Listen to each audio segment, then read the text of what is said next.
Hey there, everybody. Welcome to our review of This Is Us Season 5, Episode 7. This is the story of There. That is the name of this episode. Yep.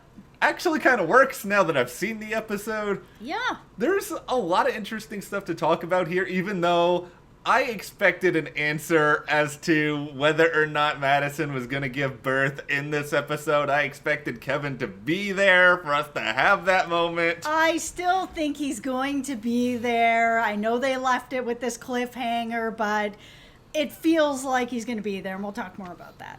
Why are you guys doing this to me? But I know, okay, right? well, if you guys enjoy our deep dive into all things There, be sure to subscribe because we're here every week talking about This Is Us. We have reviews, theories, a whole lot of other fun content well worth checking out. And speaking of This Is Us, it was the Super Bowl this weekend. We know how much the Pearsons love football. We're not big football fans, but we did end up actually doing some Super Bowl stuff, and we have that over on our Instagram, which is Matt and Jess TV, so follow us there. Interestingly enough, there was a good football tie-in to this episode. Yeah, there was. I mean, we got a whole bunch of Jack, which I'm never mad about. No, we got a good bit of Jack. We had George Eads, who plays Jack on MacGyver, suddenly popping back up on the screen from wherever he's been the past year or two. Right. As the curmudgeon-y football coach. Yep. I looked that up on IMDb. He is credited as just Coach. He does not even have an actual name. Here we are. All right, well... This episode, I will say, I thought there was going to be a lot of crying from me during this episode when I saw the promo for it, and I almost got out of this episode with no crying until that Madison phone call at the end with Randall, and I was wrecked. Randall, this isn't even your episode, man. Why you gotta come in here and be like, oh, no, you thought you were gonna be okay. Here I am, once again, to wreck you in the final minutes. Yeah, and it's funny because it wasn't only Randall. For me, it was actually more Madison. This actress did a phenomenal job of sort of just outlining how isolated she really is. And she was just like, I don't really talk to my mom. I don't really have any family. The two people that are the most closest to me in my life, Kevin's on his way, and, Kate is now going through getting her own baby. No one's available to her. And that she's that isolated that she's like, I just have two people. So if they're unable to show up, well, I'm on my own. That was a really heartbreaking story that she was kind of talking to the nurse about before Randall called. So him calling, being like, nah, we're family. I'm going to stay on the phone with you. And her just bursting into tears. I was just like, oh, man, there's a lot of people out there that feel that.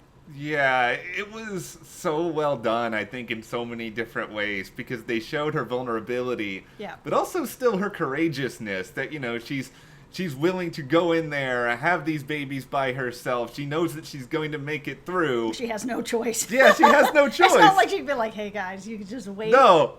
But I commended her for being able to go through all this, but to just have someone. And Randall, when he's not going through his stuff, and he's gone through plenty of stuff, but he has such a capacity for loving and caring other people and being there. And this just made me feel like the Randall of old, like the early seasons of Randall, who I loved so much. Yeah, everything that's happened with his mom and getting these answers has really pushed him over this hump that he's needed to get past so that he can just stop kind of beating up on himself and move forward in his life and move forward with Kevin. I mean, this was not just Madison, but also Kevin and the kids, and they're all part of the family. And Randall now being past this stuff to be able to give was a nice moment. There are so many moments with Kevin in particular in this episode that genuinely surprised me on some level. I thought Kevin was at least going to be at least mildly hurt at some point during all of this. I thought maybe he was at least involved in the crash. Yeah, the promo department, you guys did a really good job. There were a few of you out there that I saw in the comments that were like, he's not in the crash, he's gonna pull up and rescue. You guys were right. You guys get a pat on the back like this. Because you were absolutely right. That's exactly what happened. He wasn't involved in any crash. Instead, he helped somebody who could have been left there for dead, trying to do, I guess, what he feels his father would do, which is, be the hero, rescue someone, make it in time for the kids. I'm actually wondering, I have a bit of a theory that I think that him rescuing this guy is going to end up making papers. This guy even at one point turned and was like, oh my God, it's Kevin Pearson in the car with me. So I have a feeling that him having his director call him up and being like, hey, you need to be back here, and him being like, hells no, I am not coming. I quit. I feel like this story might hit papers to be like, hero, Kevin, also new babies, they were born early, all this stuff that the director might be kind of sandbagged into taking him back. I was really wondering about this. I didn't think in that direction, but that's probably where I could see it going, because it felt in that moment like, okay, Kevin's about to work with, Robert freaking De Niro. He's having this huge moment in his career. Yep. He gets the call. He decides, okay, you know what? This isn't worth it to me. I'm going to leave now, which, good for Kevin for doing this. But, of course, Kevin knows the consequence of this is, okay, you're probably not going to work with any of these people again. Yeah, and you're probably not going to work with really anybody again, because movies cost a lot of money, even indie movies. I mean, I made an indie movie. It cost a lot of money, and it didn't have Robert De Niro in it. So, I mean, I thought he is just going to be blacklisted, but we all know from the future that he's making really good money. So I think that this whole car accident thing and being this hero, plus also having the twins, this is all going to make it into the tabloids, into the papers. He's going to be hailed as a hero. And then if Foster and De Niro aren't like, okay, he can come back, then they're going to look like the bad guys.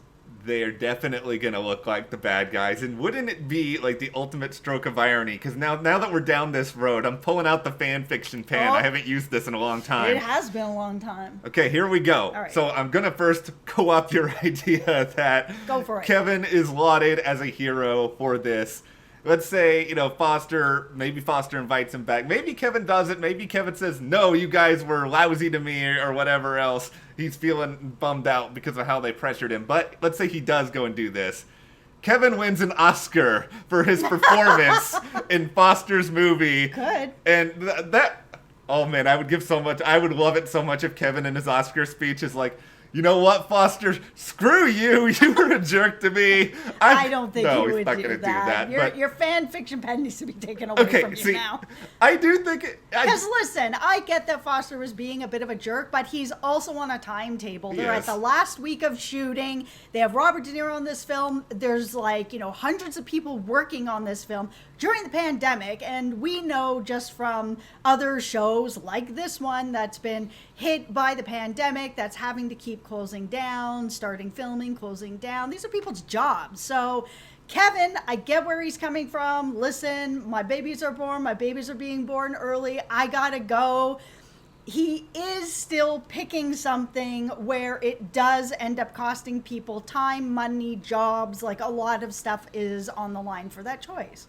It's true, and I think it's a situation where, Foster and everyone else, they have their own perspective on Kevin, but they're also not Kevin. They haven't gone through what Kevin has gone through. They don't view this moment in his life the same way that he does, and it holds this deep, deep value to him, but it does bring us to a question I know we talked about a little bit before coming on, and that is Kevin deciding to go and do this movie when Madison was so pregnant in the first place. Yeah, okay, so here's kind of the timeline from the other episode before when she was like, no, you should go do this. It's only 4 weeks, and then there'll be 5 weeks of sort of playtime to wait until the babies come, so 9 weeks.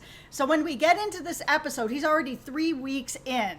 So by the that time where the baby is coming, it's like 5 weeks plus 1 week. We got 6 weeks here. Typically, babies that are twins or triplets, they all come early. He says in this episode they're typically 3 weeks early. So he was told. I've seen more so that it's more like 3 or 4 weeks. So you're playing with a very tight timeline if you're like, oh yeah, you go for 4 weeks. We'll still have 5 weeks. You were never going to have 5 weeks. According to Kevin, you were only really going to have like 1 or 2 weeks. You weren't really going to have any time at all. So they made a decision where they were really playing with fire with this. Dr. Horse, you screwed up. You should have been a little bit, but where is Dr. Horse? That was the other weird thing. Okay, so she mentioned a doctor. Yeah.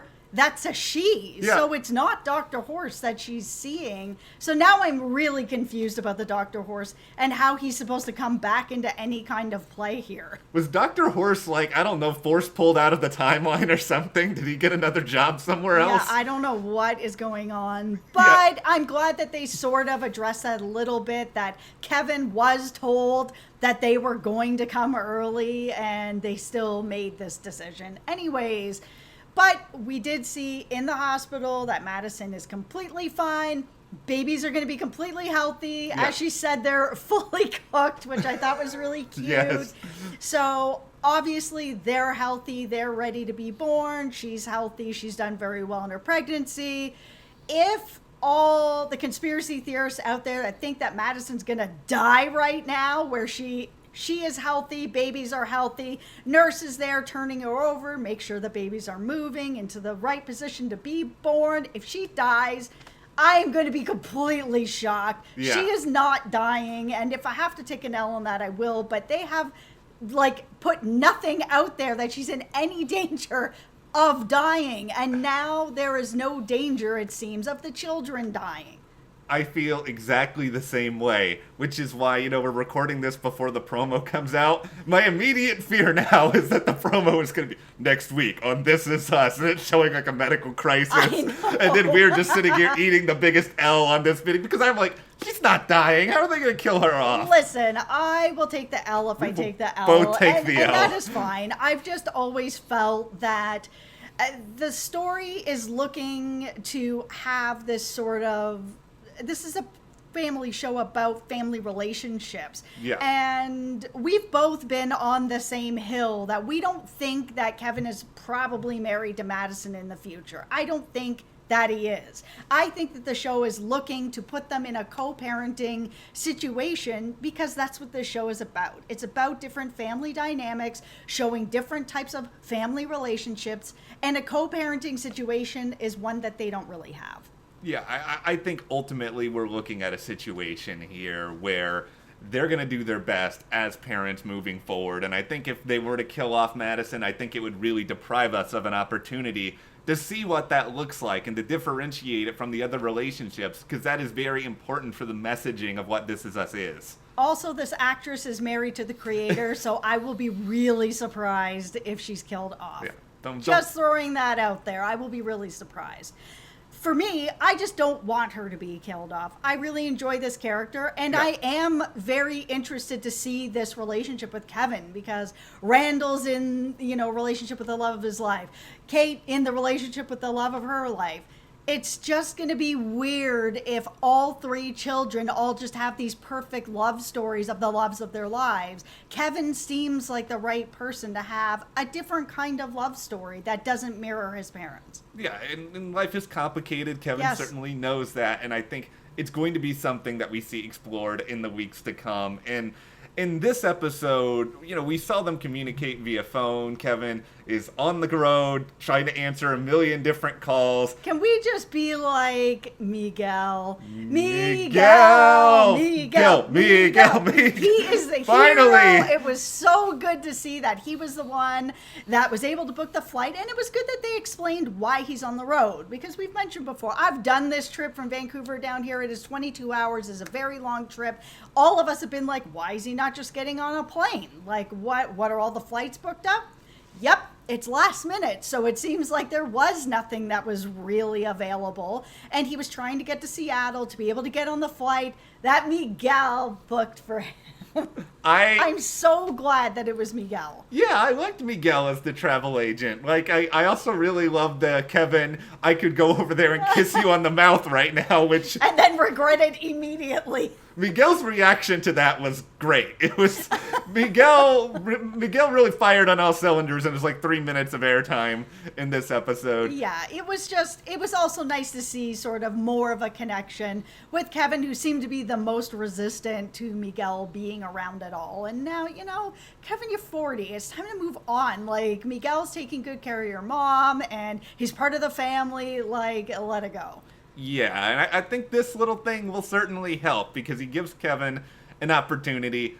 But here is, dun dun dun, the plot twist. We all saw the wallet on the ground in the promos. Yeah, so there was a lot of people that were speculating that he lost that wallet before he crossed the Canadian border.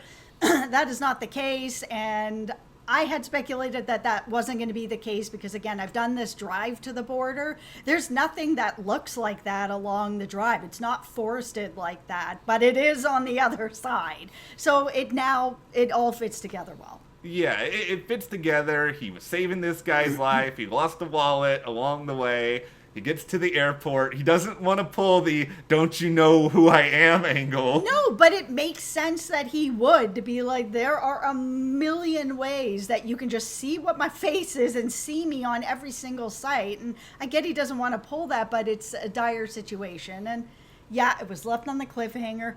Is she going to let him through? Is she not? What do you think? Okay, here I'm going to steal a part of your theory from earlier, because this is what I think is going to happen now. Yep. I think she's not going to let him through at first, but I think there's going to be some breaking news that comes out on, they have those TVs that are on in the airport. It's a little bit crazy, but I think this could happen. The dude Kevin rescued is going to tell people at the hospital that he saved him. It's going to come on the TVs there. And I think either this woman or someone else is going to bring him onto a plane. Maybe he even gets a private flight. I don't know. But I think someone is going to return to favor of Kevin being a hero. Because this news, it spreads fast in the present day world. Yeah, it's true. And I like that theory of sort of the pay it forward. He's helped someone is now going to help him. Yeah, like I could see a situation where maybe he doesn't get on this flight. Like maybe something happens and he's stalled out. But then that happens. He gets to be a hero. Somebody else decides to hook him up. He's in Seattle. Maybe Jeff Bezos hears about the theory and flies him out. Okay, probably not, but I just like that there was sort of this mirrored back and forth with, Jack and him as a young guy, plus Jack's father and Jack as a young guy, that it all sort of goes to the generations to where we are here with Kevin, where he's like, man, if this was my dad would be the hero, move on, be there for the kids. And I'd like to see Kevin have that win to sort of give him that little bit of a punch in the shoulder, that attaboy, as Foster would say, to just be like, hey, I can do this too. I can help somebody and also be there for my family when it matters, that you can do both things. You don't have to leave somebody dying on the side of the road for your own selfishness or to be there for your own stuff. But let me ask you now, do you think Kevin is going to be there before the babies are born? Yeah, I do. I think I'm probably for that too. I think this is us. They want us to have the happy moments. Yeah, I know we're all crying through this show a lot, and they do have a lot of tragic moments, Yes. but there's a lot of hopeful stuff too. That's why I just haven't really bought into he's going to get to the hospital, Madison's going to be dead, Yeah. and, or one of his babies is going to be dead. Like, I just don't think they're going with that right now, because there's a lot more story and drama to be mined from them being, all of them, alive. I'm still surprised there's so much story to be mined from everywhere with this show, because I did not expect to get sort of emotionally torn up by young Jack, the baseball player, and his dad making him drive, which all of this was just like sad and terrible. I kept thinking something bad. I know, seeing like young Jack praying on his bed every time that he's gonna do all right so that it wasn't so bad with his dad was so sad. I have a really bad joke. Oh, dear. He was wearing a Buccaneers jersey. Oh, dear. Why couldn't his Buccaneers win like the other ones did? Like, it would have made every time just messing around, but If you want to know who we were rooting for, again, you can go to our Instagram at Matt and Just TV, because we are not Super Bowl people, but we decided that we were going to have a horse in the game, and, well, you'll see. Yeah, you'll see how that all turned out, everyone. But yes, the Jack story was sad, but it tied up well with I will tell you, I really thought that Jack was gonna like punch George Eads in the face or something in the bathroom. Like I thought it was gonna be worse than that. Yeah, no, I didn't. I thought Jack was just going to be straight up, don't call my son stupid again. Like it played out the way that I thought. But I did think that the coach was going to be a lot more making excuses for it. Oh, I'm trying to toughen him up, or I'm, I don't mean it that way, or whatever. I thought there was going to be a lot more pushback from that. I'm so excited now to see where we go from here, because this next episode is going to have to deal with the birth of these babies. Yep. Whatever's going on with Kate. Yeah, the Kate and the birth of her baby, maybe. Baby, yeah. I mean, we kind of feel like maybe this might not work out. I don't know. And is Randall just going to be in a car for like the next 3 episodes? Like what's going on with him? So we have a lot to sort of think about. Luckily, it looks like This Is Us is not going to put us on another super long hiatus. Yeah. Fingers crossed. But what do you guys think about this episode tonight? Give us your favorite moments in the comments, and where do you think it's going from here? And if you guys did enjoy this video, give us a like, subscribe to the channel. If you do want to support us more, Coco Vanderwolf, who is half asleep, would like you to visit our Patreon and also our store. That's what's happening now? Yes, that's right. I can read her mind. Not really. Okay. Well, please join our Patreon. Oh, jeez. Okay, well, thank you guys so much. We're losing our minds, and we will see you next time